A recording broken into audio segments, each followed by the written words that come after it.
House Speaker Faustino D., and the honorable members of the House of Representatives, Senate President Pro Tem Sherwin Gatchalian, the Dean of the Diplomatic Corps,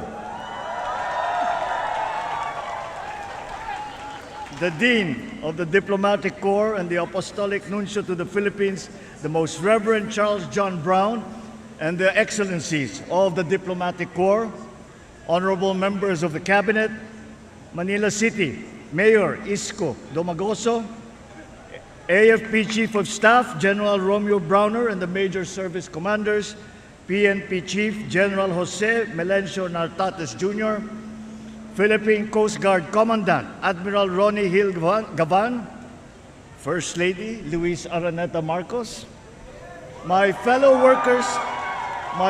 workers in government, other distinguished guests, ladies and gentlemen, isang magandang araw po sa inyong lahat. Please.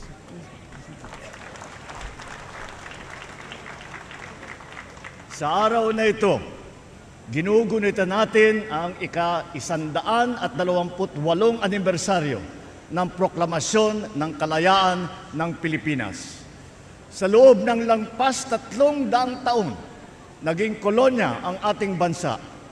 Sa ilalim ng pamumuno ng dayuhan, dinanas ng ating mga ninuno ang kahirapan, kawalan ng katarungan at pang-aapi. Ang pagnanais natin na makamit ang hustisya at pagkakapantay-pantay ang siyang nagtulak sa lahing Pilipino na mag-alsa laban sa pamamahala ng dayuhan.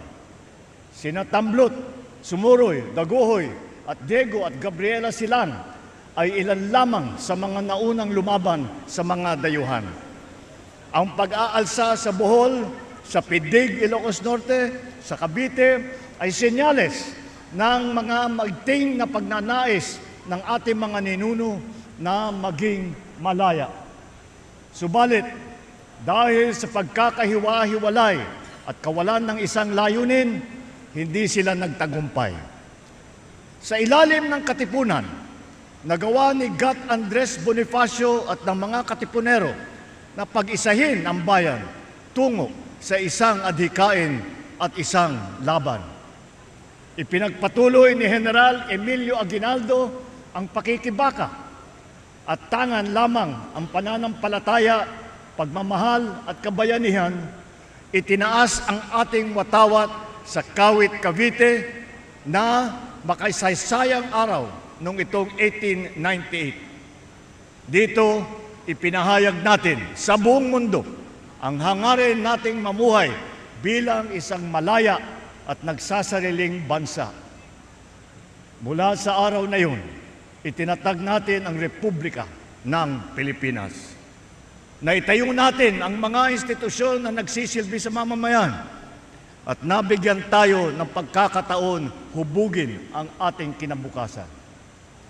Matapos ang mahigit 1 siglo mula nang makamit natin ang kalayaan, ano na ang nagawa natin sa kalayaang kanilang ipinaglaban? Sapagkat hindi sapat na lingunin lamang natin ang nakaraan, kailangan magsilbing pundasyon ang mga aral nito sa ating kasalukuyan at sa ating kinabukasan.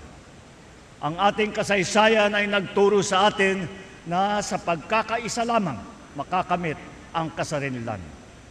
Na ang tunay na mga pinuno ay yung nagsasakripisyo ng sariling interes para sa ikabubuti ng bayan. Na ang kalayaan ay dapat na inaalagaan. Gamitin natin ang mga aral na ito upang mapaunlad ang ating bansa at mapalawig ang ating kasarinilan. Maraming hamon sa ating kalayaan at kaunlaran. Nandyan ang mga katiwalian, pagkakakanya-kanya at kahirapan. Nandyan din ang mga pandaigdig na kaganapan at banta ng tinatawag na climate change at kalikasan.